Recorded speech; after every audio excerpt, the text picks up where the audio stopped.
뽀야데이인데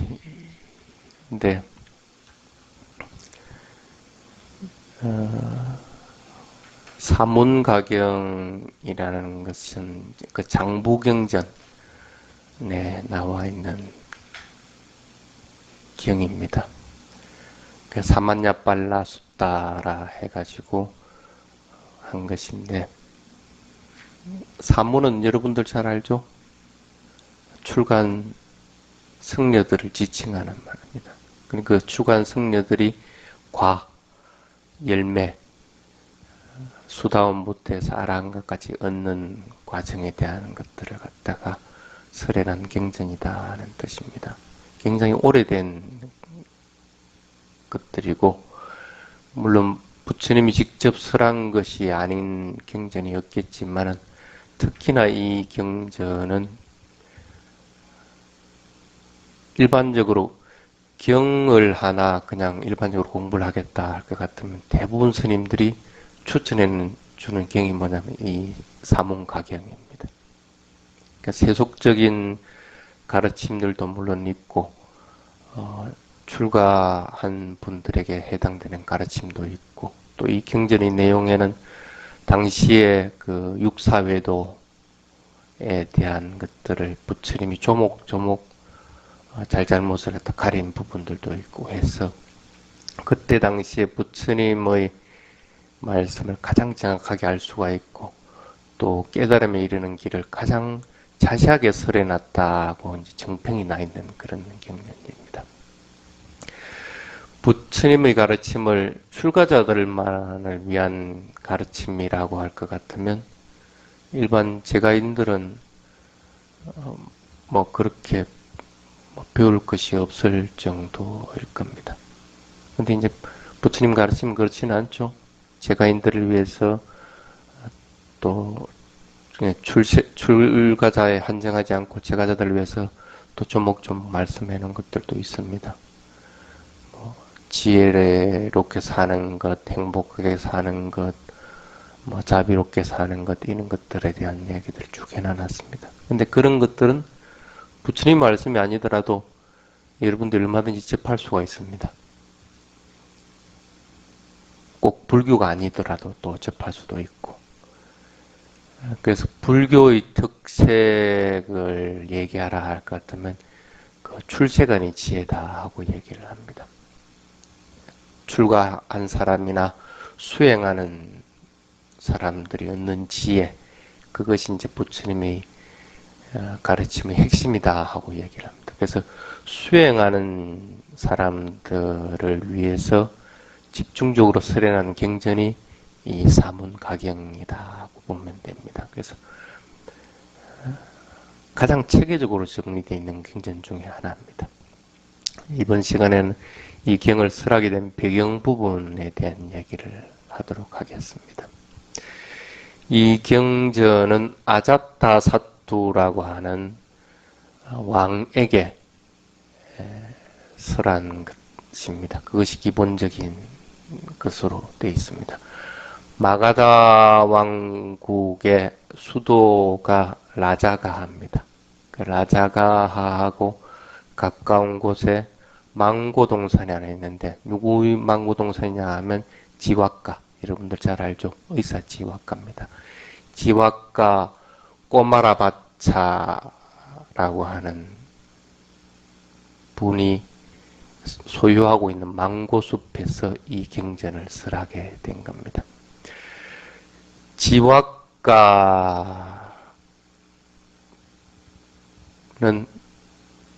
이름입니다.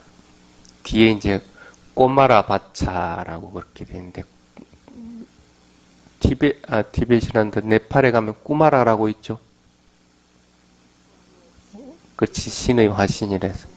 그 꾸마라라고 하는 것이 소년을 지칭, 어린 아이, 소년을 지칭하는 그런 말로 쓰기도 하고, 또 그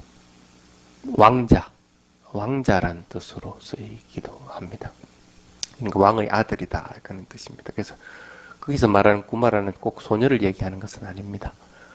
그래서 왕의 화신이다는 그런 뜻입니다. 그런데 이 꾸마라라는 용어는 어, 네팔에서는 이제 여자기 때문에 그,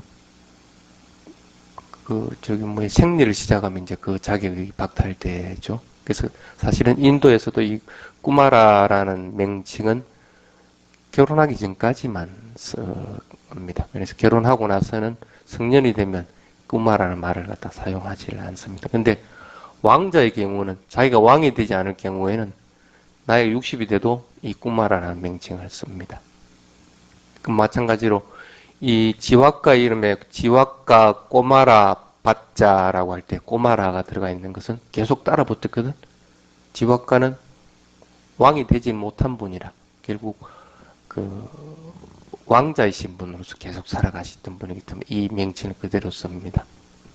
그래서 바자라고 하는 것은 길렀다는 그런 뜻입니다. 꼬마라 바자라고 할 것 같으면 왕자의 신분으로서 자랐다고 하는 그런 뜻입니다. 지와가라고 하는 것은 뭡니까?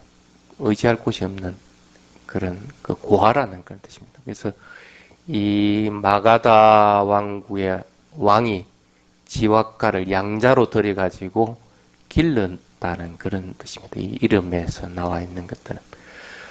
그래서 자기 아들이 아닌 거죠. 자기 아들이 아닌데 양자로 들여가지고 쭉 길렀습니다.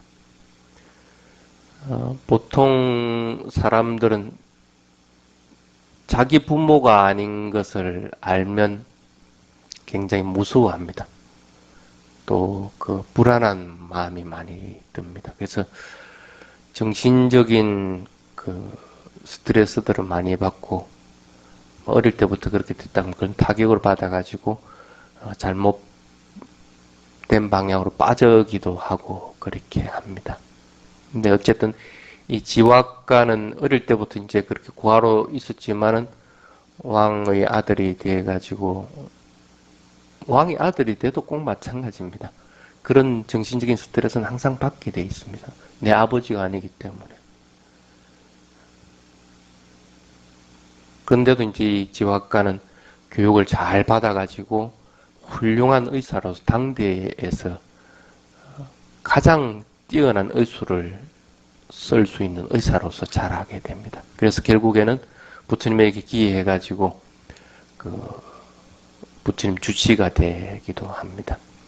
그래서 자라난 내력의 영향도 있겠지만은 일반적인 것보다는 정신적인 일에 많이 흥미를 가졌던 분입니다.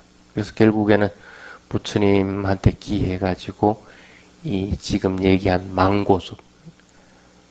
망고숲을 이 상가에 기증을 하게 됩니다. 그래서 이 경전이 쓰여진 게 이 지와가가 소유하고 있는 이 망고숲에서 기증을 하게 됩니다. 근데 이 경전이 쓰여진 곳은 그렇지만은 경전을 설한 대상이 누구냐 하면 왕입니다. 그러니까 지와가의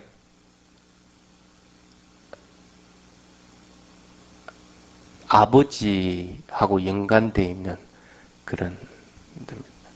그래서 여러분들 잘 알고 있는 아자타사투라고 하는 왕입니다. 빈비사라 왕의 아들이죠. 빈비사라 왕의 아들입니다.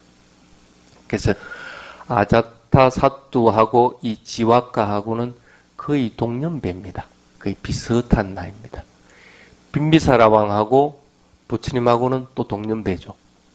그러니까 부처님을 봤을 때는 지와가가 아들 같은 그런 겁니다. 지와가와 마찬가지로 아자타사투도 아들 같은 그런 왕입니다. 그 아들 같은 왕에게 이 설한 경전입니다. 이 아자타사투 왕의 이름도 아자타사투 외대히 붓다라고 그렇게 얘기합니다. 아자타 할 때 아자타는 뭡니까? 잤다가 뭡니까? 태어난다는 거지. 아자타 할 것 같으면 다시 태어나지 않는다. 그런 그 가거분사의 의미인데 부친의 이름을 딴 겁니다. 아자타라고 하는 것은. 그 다음에 사뚜라고 하는 것은 거역한다는 겁니다. 부친을 을 갖다 거역한다, 적대한다. 낳아준 분은 어머니지만은 반려 이름에서는 어머니와 아버지 이름을 동시에 씁니다. 동시에 씁니다. 지왁가도 마찬가지입니다. 지왁가도 마찬가지였고 이 아자타 사토도 마찬가지입니다. 원인을 만드는 것은 아버지가 원인을 만들죠. 아버지가 원인을 만들기 때문에 어머니가 낳았지만 양친의 이름을 똑같이 써줍니다. 그런데 이 이름에서 이 사뚜라고 들어간 거면 어머니 아버지를 다 부정한다는 그런 뜻입니다. 그래서 아자타 사뚜가 결국에는 이 빈비사라 왕을 죽이는 결과를 낳게 됩니다. 그래서 후대 사람들은 그로 인해 가지고 이 이름을 갖다 아자타 사뚜 외대이 붓다. 외대이는 어머니의 이름이죠. 붓다는 아들입니다. 어머니의 아들입니다. 아자타 사뚜, 아자타와 외대이를 부정하는 사뚜라는 그런 뜻입니다. 그런 뜻인데, 그래서 이 아버지를 죽였기 때문에 이름을 그렇게 만든 것이 아닌가 하고 역사학자들이 쓰기도 하는데 사실은 그렇지는 않습니다. 인도는 이 애가 태어나자마자 점성술사를 가지고 별을 보고 합니다. 별을 보고 점을 쳐갖고 애를 이름을 칩니다. 그래서 마음대로 뒤에 자기가 이렇게 이름을 갖다 붙이고 변경하고 그러지를 못합니다. 그래서 그런 걸 봤을 때는 처음부터 그렇게 이름이 지어졌다고 봐야 됩니다. 아자타 사또하고 또 친했던 부분이 뭡니까? 데와다타 하죠. 데와다타. 그래서 데와다타가 하루는 이제 아자타 사또 왕에게 얘기를 합니다. 지금 이 왕자님의 아버지인 왕은 아직 젊다. 그래서 언제 돌아가실지 모른다. 그걸 네가 왕이 될 때까지 기다릴 것 같으면 니는 뭐 늙은이가 되어 있을 것이다. 그러니까 그때까지는 뭐 왕권을 가지지 못하니까 네가 즐기려고 하더라도 아무것도 즐기지 못한다. 하고 얘기를 합니다. 그러니까 야자타 사투 왕이 그럽니다. 그럼 어떻게 하면 좋겠느냐? 되도록 왕을 빨리 죽이라 하는 그런 암시를 줍니다. 그래서 결국은 아자타 사투 왕이 이 빈비사라 왕을 갖다 죽이려고 합니다. 이 아자타 사투 왕도 어릴 때부터 가슴에 품은 원한이 굉장히 많았습니다.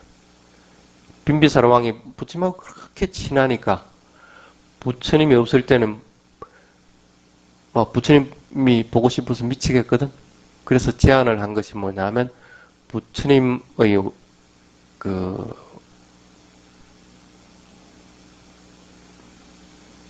종족 중에서 한 사람하고 결혼해가지고 있으면 부처님을 보듯이 하겠다 해가지고 그 석가종족에게 그걸 신청을 합니다. 근데 석가종족은 순수혈통을 가지고 있는 분이기 때문에 아무리 빈비사라 왕이라고 하더라도 석가종족 순수혈통을 갖다가 보내질 못합니다. 그래서 국리를 하다가 속여가지고 하녀의 딸을 갖다가 이 빈비사라 왕에게 시집을 보냅니다. 그런 줄도 모르고 이제 결혼을 해가지고 아들을 낳은 게 뭐냐면 이 아자타 사투 왕입니다. 그 아자타 사투 왕이 어릴 때 이렇게 가서 이제 할아버지 할머니 있는 곳이라 해가지고 석가종족에 가서 수모를 많이 당했거든. 왜? 하녀의 자식이라 해가지고. 근데 자기는 그게 하녀가 아니고 그 왕녀인 줄 알았는데 하녀인 것을 알게 된 경우가 됩니다. 그래서 굉장히 석가종족의 원한을 가집니다. 그래서 결국에는 아자타 사투 왕이 석가종족을 멸하기까지 합니다. 어릴 때부터 그런 한을 가지고 있었던 왕이기 때문에 권력을 잡는 것에 대해서 굉장히 집착을 했던 그런 패턴들이었습니다. 그런데 권력을 이렇게 잡고 나니까 이제 어떻게 잡냐면 자꾸 권력을 잡고 싶어하는 모습이 보이니까 이 빈비사라 왕이 그래도 아자타 사투 이 왕자를 굉장히 사랑했습니다. 그러니까 아무리 아자타 사투가 엄격하게 볼 것 같으면 그것도 양자와 마찬가지입니다. 양자와 마찬가지. 그런데 왕이 되고 싶어 하니까 극진 사랑하는 나머지 이 왕위를 물려줍니다. 왕위를. 네가 그럼 왕이 되라. 그 왕이 되고 나니까 왕이 되더라도 아직 젊었으니까 어떻게 대신이나 왕이나 이렇게 간섭한다고. 잘못하는 것들은 막 간섭을 하고. 그게 보기 싫은 거야. 그래가지고 아버지를 갖다가 이 감옥에도 유폐시켜버립니다. 유폐시키는데 아버지인 그 빈비사라 왕 입장에서는 얼씨구나 좋다 하는 거야. 빈비사라 왕은 부처님에 인해서 이미 수다원가에 이르렀던 분입니다. 그러니까 얼마나 좋아? 정사 골치 아픈 거 할 필요 없이 편안하게 방에 앉아서 수행할 수 있고 고요하고 그렇게 좋거든. 그래서 이제는 참 해방돼서 좋다. 속박되는 게 없어서 이렇게 좋구나 하고 오히려 더 건강해지는 거야. 그러니까 이 아자타사토 왕이 안 되겠다 싶어가지고 음식을 안 여줍니다. 음식을 안 여주니까 그 아자타사토 왕, 저 빈비사라 왕의 부인, 그러니까 어머니, 아자타사토 왕의 어머니가 음식을 가져가서 이렇게 여주고 하거든. 그게 이제 경전에 나중에는 음식까지 못 들어가게 하니까 몸에 꿀을 발라가지고 가가지고 이제 그걸 핥도록 해서 연명을 하도록 그렇게 합니다. 어쨌든 간에 그렇게 해서 하더라도 수행을 이렇게 하다 보면 여러분도 알 겁니다. 음식물이 굉장히 장애로서 작용들을 많이 합니다. 그래서 음식물을 먹을 때는 꼭 필요한 만큼만 이 몸을 유지해서 건강을 유지하고 수행하기 위한 도구로서 음식을 먹도록 그렇게 되어 있습니다. 그래서 수행자는 또 그렇게 합니다. 그러니까 음식을 안 먹어도 오히려 혈색이 좋고 더 건강하거든. 그러니까 아자타사토 왕이 결국은 아버지 다리를 잘라버립니다. 다리를. 그러니까 세속적으로 할 것 같으면 양자와 마찬가지인 아들이 왕위까지 물려줬는데 그 자기 아버지 다리를 이렇게 결국 잘라버리는 경우. 그러니까 다리를 잘랐으니까 당연히 옛날에는 의술이 발달하지 못했으니까 자연스럽게 이 다리가 썩어가면서 죽음을 맞이하게 됩니다. 그래서 이 왕은 죽음을 맞이하게 됩니다. 근데 그때 이 아자타사토 왕은